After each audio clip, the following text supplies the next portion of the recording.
All right, ladies and gentlemen, hello, hello. This is the Dropping the Hammer Racing Hour in a different way this time. We're live here at SiK in Indianapolis, Indiana. Well, we're not live recording, but it'll be up later. And we're here for Tuesday Night Thunder. Alex Gray along here with Michael Klein per usual. Lots of fun racing taking place this past weekend, huh? Right. We finally got the Cup Series back on dirt in 50 years, which, certainly the rain kind of spoiled that a little bit. Yeah. We didn't get heat races or as much racing in as we thought we would get. But at the end of the day, we have Cup Series. It's back on the dirt, which is something that I think a lot of people have wanted for a long time. I especially know I have. So just really a great weekend for racing. I mean, I was thoroughly impressed with the racing. Certainly there were issues with it, but, we'll work on that, or they'll work on that. We'll get it fixed. This is kind of a learning curve year for them. So hopefully next year, which they've announced they will be back, hopefully next year is a really awesome race for them.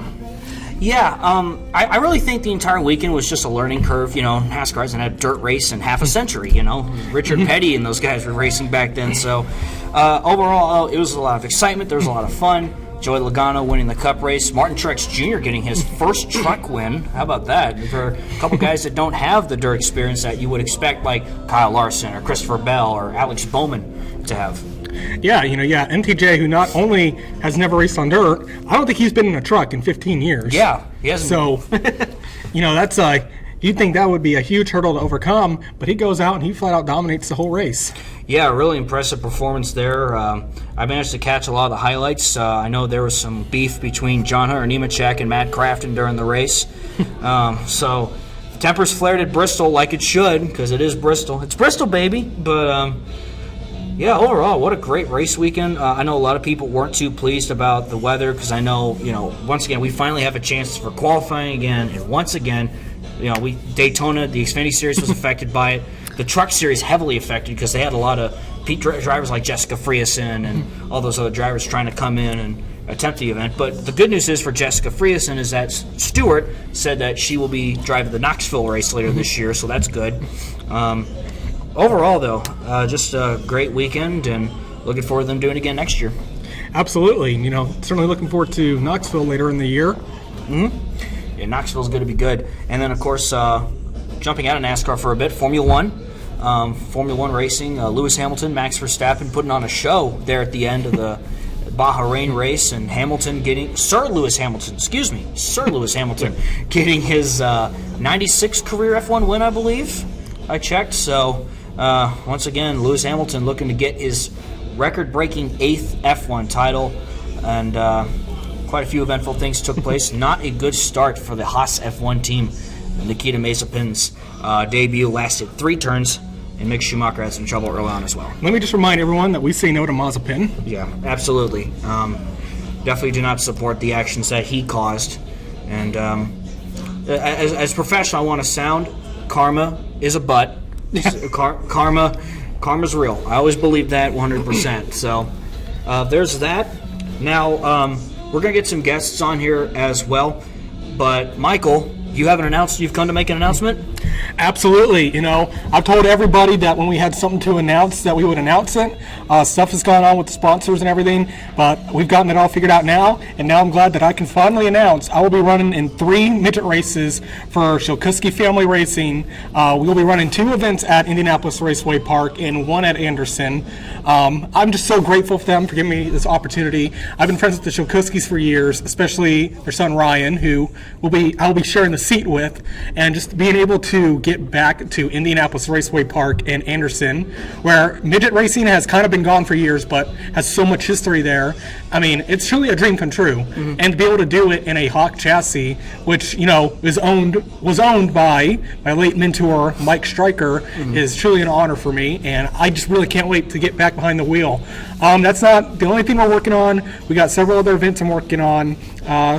Hopefully we'll be able to announce that within the next month or so. Okay. Well, congratulations, Michael. It's going to be exciting to see you back on the track this year. Obviously, everything that happened last year, so that's great news to hear, and I'm sure you've been waiting a long time to make that announcement. Yeah, I have. We've had this deal basically put together for the last couple months. They kind of wanted me to wait on making a formal announcement, and I finally got the okay just for this here program. So like I said, I'm definitely really thankful to the Shokuskis for giving me this opportunity to get back behind the wheel. It's been over a year since I've actually raced anything, and I'm itching to get back behind the wheel of one of these cars and just go full send in all 3 of my races here. Like I said, we've only got 3 races planned right now, so definitely gonna have to make the most of those. Absolutely. So be sure to check out Michael Klein on the track here very soon. So that being said, Tuesday Night Thunder, you're going to be participating in this event again tonight? Yes, I will. I've competed in this event the last couple weeks, and it's been really fun so far. Just me and some of the guys coming out here, just trying to raise money for charity. And tempers have run high a few times. So hopefully we're able to keep everything fairly contained this time, because at the end of the day, we're just out here to have fun and raise money for a great cause. Yeah, exactly. You just want to go out and have some fun. I think that's really the biggest, the most important thing of an event like this, obviously, and hopefully we'll see some really big names come in here. I know we've had some dirt racing guys also come over here. Yeah, we had KTJ infamously come in here Monday night, or Tuesday night a couple of weeks ago. I think a lot of people, anyone who has a Twitter, will know how that went. We've had Clinton Boyles just flat out dominate the past couple weeks here, and Team Mez has been here the past couple weeks. Not sure if he's going to make it out this week. Kyle O'Gara, I know, has been racing here, so definitely a lot of the big dirt guys are coming out here helping raise money for this. That's good. And talk about your racing experience and how you did in the past couple of Tuesdays. So it's kind of been hit or miss for me. It just depends on what cart you get. Right. I've won a couple heats, led a bunch of laps, but I've not made it to the A main just yet. So, okay. I think that's my one goal for tonight, is that I want to make the A main. Absolutely. I think it's certainly possible. So I think Michael for sure will be a favorite to make the A main here tonight, hopefully. And it's going to be a lot of fun. It's going to be a lot of fun.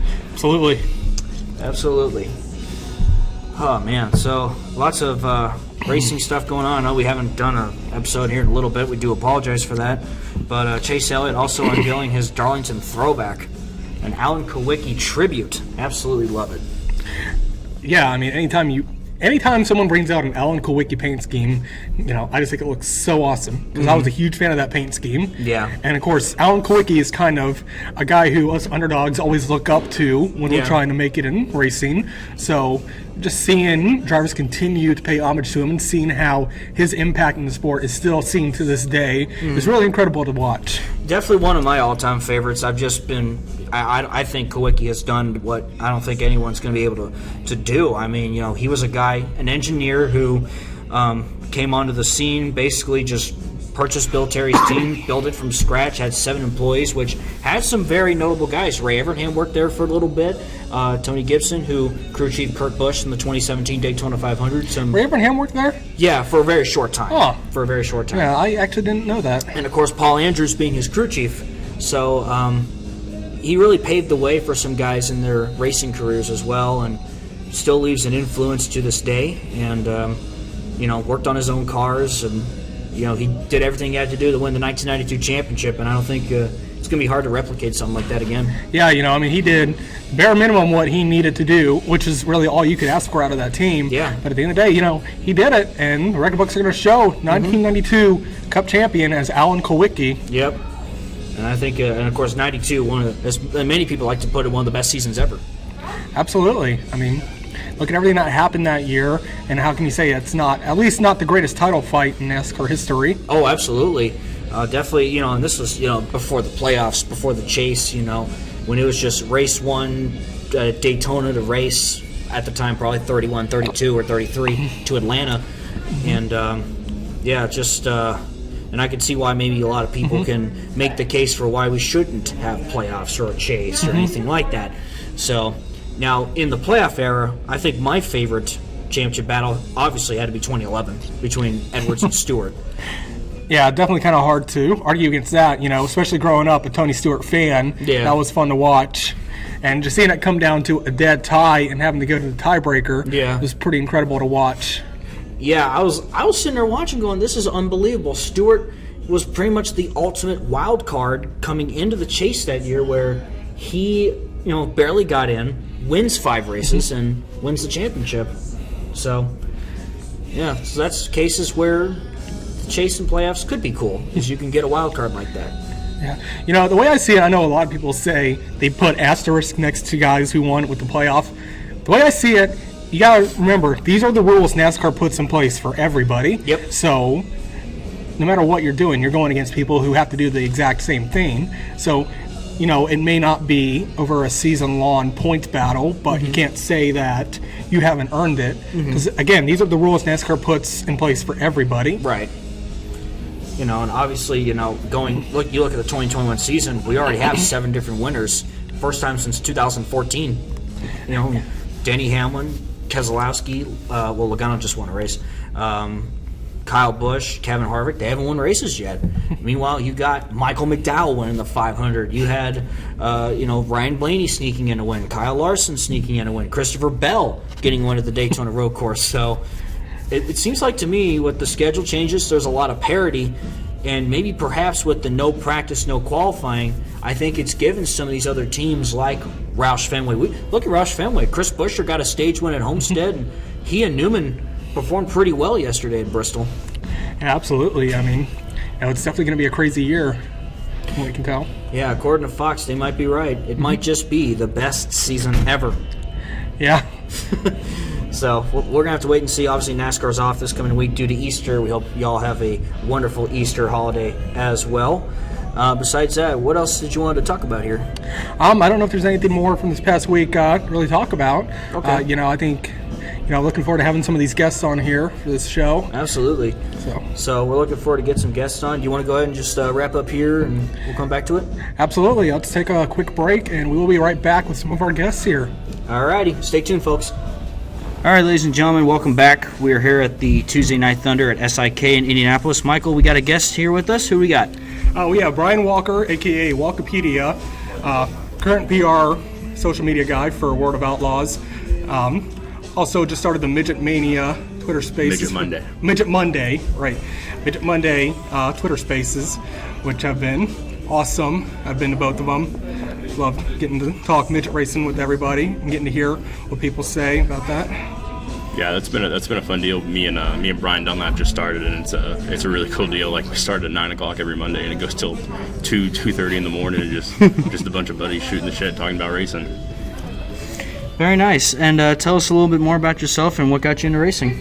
Oh, how long you got? No, I grew up in Tulsa, Oklahoma. My cousin Chris Andrews always raced micros at Port City, I-44, Will Rogers, and I just grew up going to the races every weekend. And I don't know, just things kind of spiraled maybe when I was 14, 15, and started doing Walker Racing Promotions, my own little PR gig for micro racing.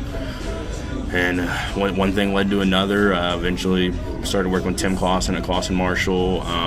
That led to a deal at Bell Helmets just down the street. Worked with Chris Wheeler. It just kind of spiraled really. And then I started working at Lure Sprints with Brooke and Casey Schumann, and that led to Power Eye. And then from knowing Casey, I got in the World of Outlaws late models. And then from being with the Outlaws, I got moved over to the sprint cars this year. Okay. And what are you looking forward to? You mentioned sprint cars. What are you looking forward to the most in 2021, and some goals that you have in mind? General goals are basically just kind of always get better every night. Really thinking no matter what you're doing in life, that's always the goal. But absolutely, grow the following, obviously, increase the Outlaws branding, and as far as what I'm looking forward to, I mean, the whole season, going to Knoxville, covering the Nationals, covering the Kings Royal. Whole week at Husitz and Jackson, we got all the PA stuff. I mean, it's just there's something to look forward to every weekend. Like, I'm excited for this week, and we're going I-55. That's going to be epic. Awesome. Yeah, that's one of the cool things about working with the World of Outlaws is that, it's not just once a week like so many other series. You're going to be somewhere different every night, really. I mean, it's almost 100 races a year over. Yeah, like that. I think the schedule started with around 95 or so, and it's got cut down a little bit because of rain, weather stuff. But we started in Florida, went to Mississippi for the first time, went to Louisiana for the first time. We were in Texas the other week. Last week we were in Missouri. We'll be up here in Indy next week. It's all over.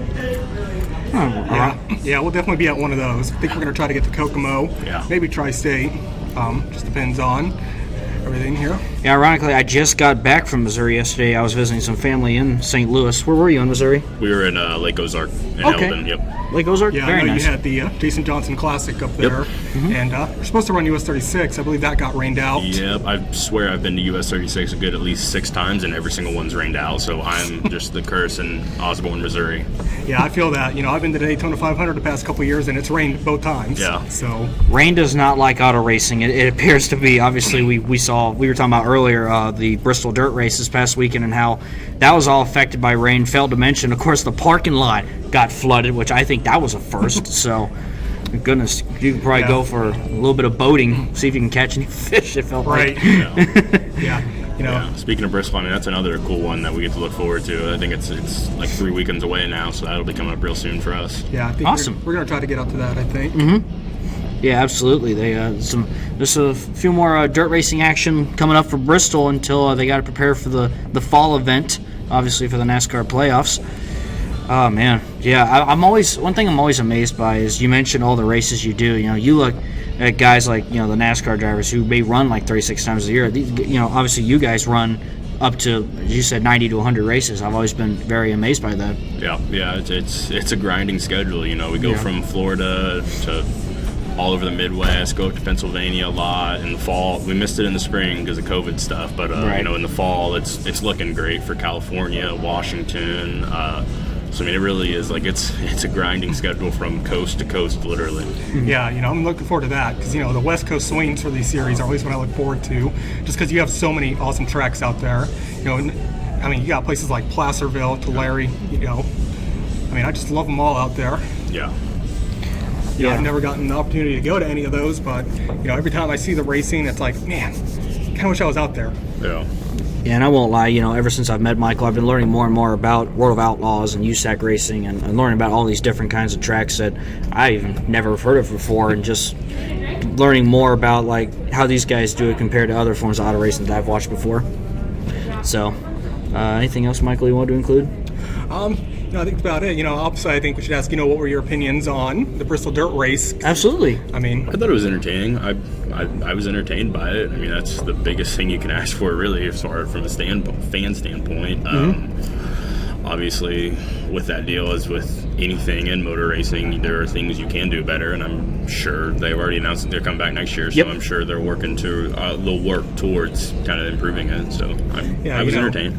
Yeah, the biggest issue I think I found with it is that it seemed like whenever they wanted to water it down, they'd always try to get that higher line, like they were trying to get it to come in, and with everyone staying on the bottom, that just created that huge dust bowl. Right.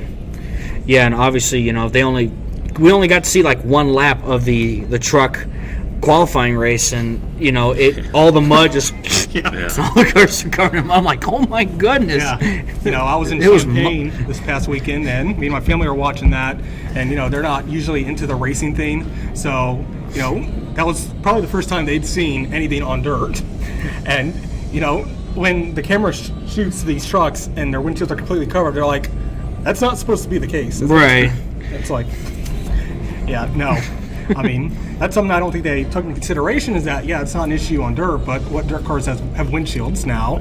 Yeah, because I think me and my dad both saw that, and we were just like, I don't think they thought that part through, but again, I think it's definitely all part of the learning curve, and it's definitely going to be interesting when they come back and do it next year with the new next-gen cars and how differently those things could race compared to the current Gen 6.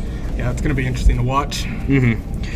So, I think that'll about wrap things up, you'd think? Yeah. All right. Yeah, obviously, we thank you for coming on. Absolutely. Looking forward to racing you out there tonight. Yeah.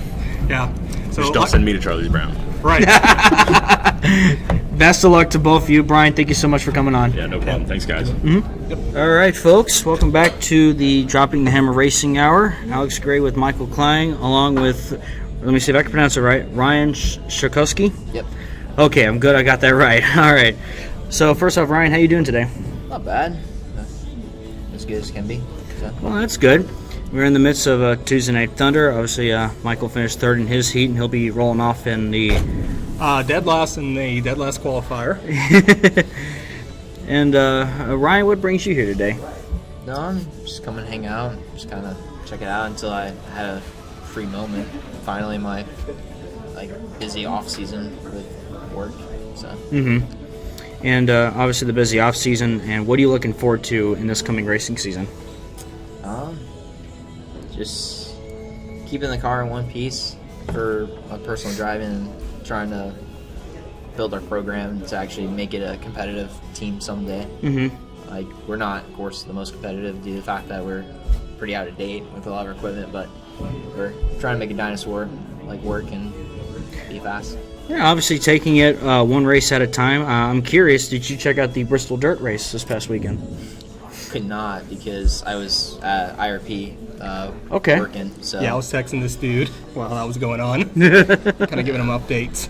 Oh, yeah. Yeah, I didn't miss much. Dirt guys got taken out really early, so Yeah, it was fairly entertaining, though. We talked to Wikipedia about it earlier as well. And what does it mean for to not only race in it, but to be a part or check out a charity event such as this?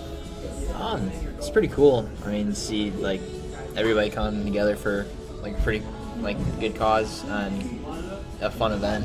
Just everybody out having fun, just getting away from everyday life. So I can definitely feel that.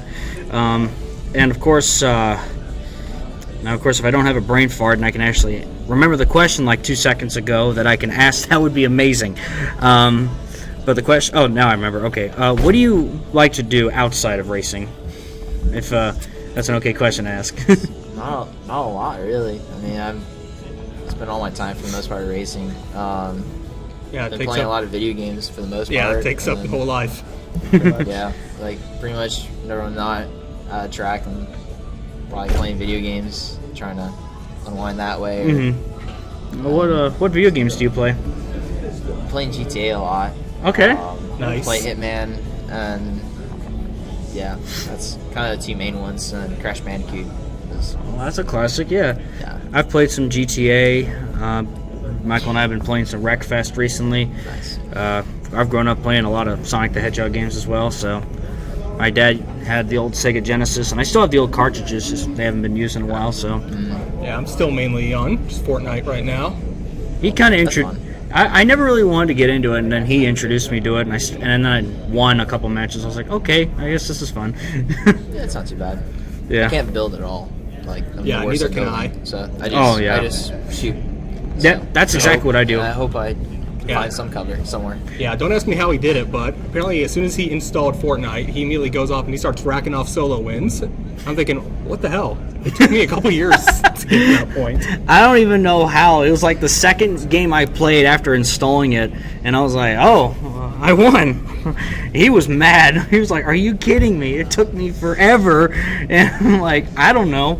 Perhaps it just reminded me of all the times I played Halo 3 as a kid, my brother. Yeah, I mean, to be fair, I didn't always play it a lot, and then, when we all kind of went into lockdown and you had nothing else to do. Yeah. Did a lot of Fortnite. Oh, yeah. Yeah, me and some of my friends on Discord, we started a NASCAR Heat League.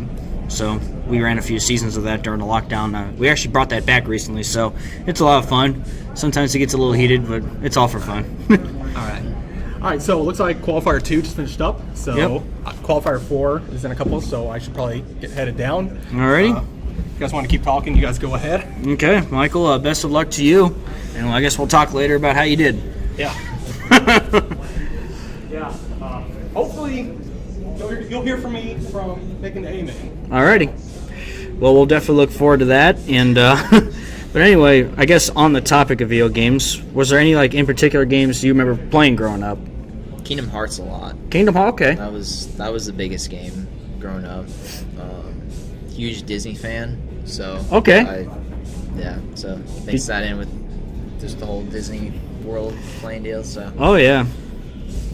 Yeah, I guess in terms of Disney, I played the first Cars game and I really enjoyed that game. it was a good game. Yeah, I wasn't as big as a fan of the second game, and then the third game. Third game was just a copy of the second game, and I was just like, Yeah, I'll pass.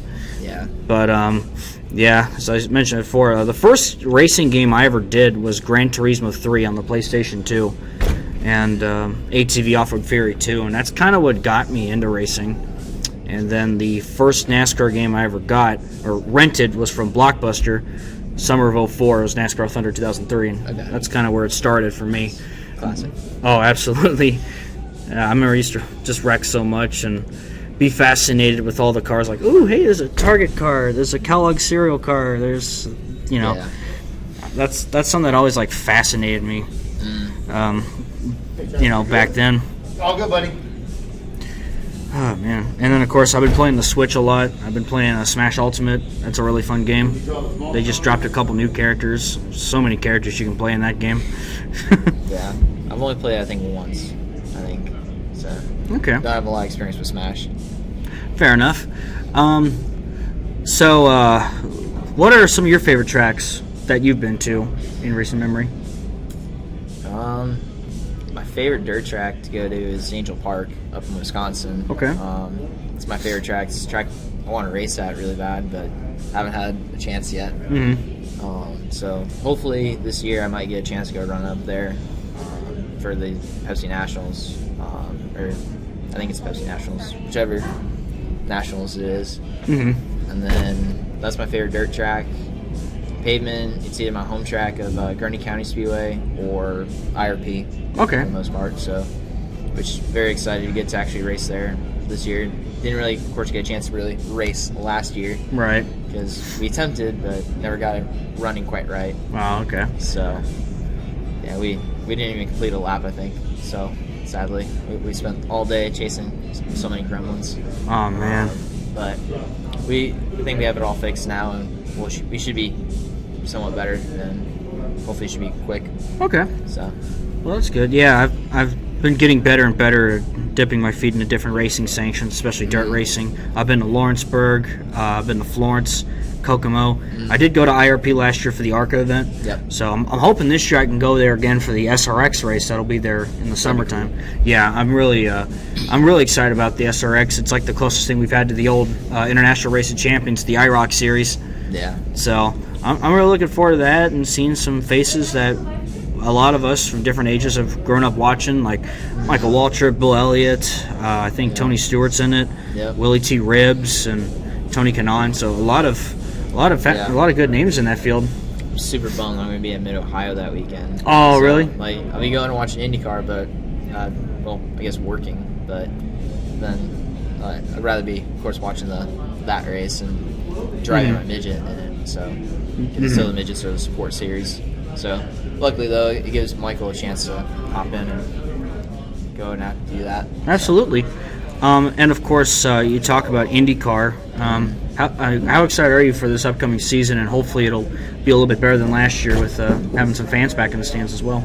It's going to be really nice. It was so weird going to all the races that we did last year.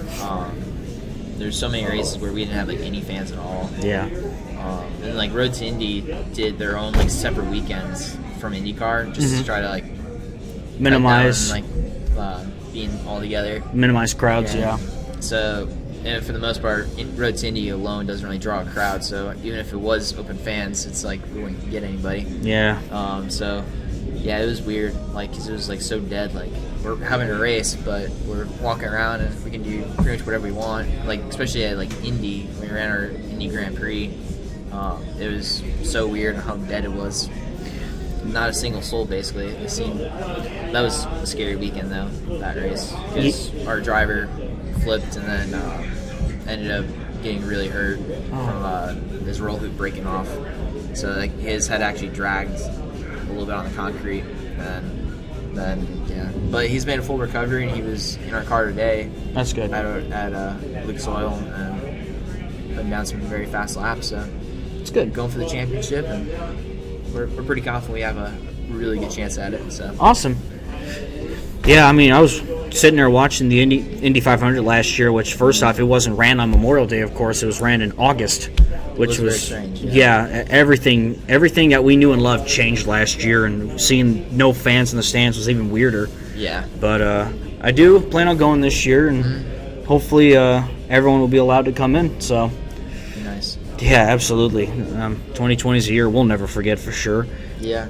But besides that, I think that'll go ahead and wrap things up here. Ryan, thank you so much for coming on. Yeah, not a problem. This is fun. Yeah, and best of luck to you this coming season. Thank you.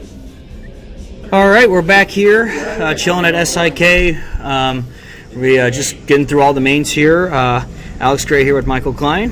He just finished up his racing. We're here with Mr. Elliot Cox. Thank you for joining us, man. Thank you for having me. Of course. So, tell us a little bit about Tuesday Night Thunder. So Tuesday Night Thunder was actually something that happened, I think, 2 years ago. It was, and everybody wanted it back. So we thought it would be a great idea to partner Driving for Dyslexia with it, and we're trying to raise a lot more money out of it. Okay. All the entries go to charity, and it's been a fun time for everybody, and it's also towards charity, so it's been a great time. That's awesome. Is there anything you wanted to ask? So just kind of tell us about your racing history. I understand that you're doing Formula 4 now. Right. Yep. So I started go-karting when I was 5 years old. I actually wanted originally to ride a dirt bike. We went to a store to just look around and see what there was, and I saw a dirt bike, and I was like to my grandpa, I want to get that. And he said, let's start with this. And there was a little go-kart on the floor, the little itty-bitty kid cart, and I was like, okay.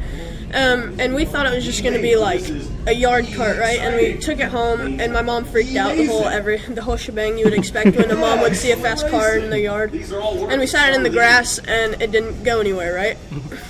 So we set it on the pavement. My mom said I would never drive it anywhere but the grass. And somehow I just managed. She was actually the one who took me so I could learn how to drive it. And I fell in love with it, and I've just advanced through the ranks of it. I've won the national championship once, and I'm driving F4s for Sarah Fisher Hartman Racing Development now, and I'm just super stoked about it. Yeah, it must be nice having somebody, like Sarah Fisher being so involved in the development of your career. Right, yeah. She's been really helpful with all the driver coaching, especially with all her past experience in IndyCar. She has just introduced me to a lot of people as well. My driver coach is also Alan Sir Jr. He's a huge help with everything, and I'm just so thankful that I have all these opportunities and all these great people behind me.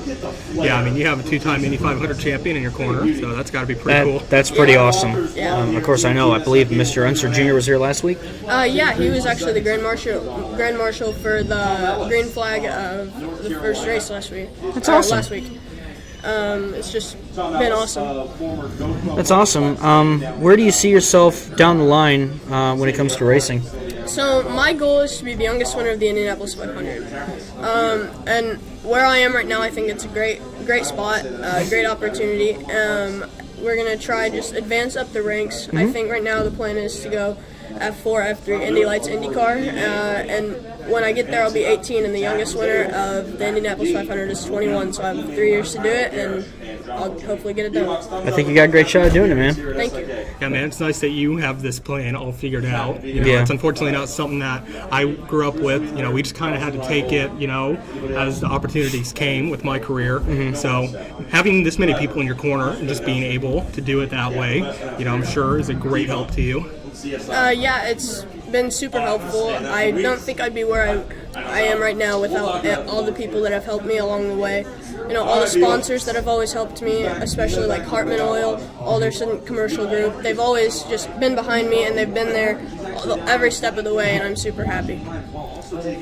Well, Elliot, that's awesome, and I wish best of luck to you, especially this upcoming season, and all the best of luck to you, and thank you so much for joining Yeah, just anything. one quick question. Any chance we can get you in a midget at some point here? One of these Silver Crown cars? Yeah. I'm not sure, but don't count it out, because Yeah. I'm open to driving anything.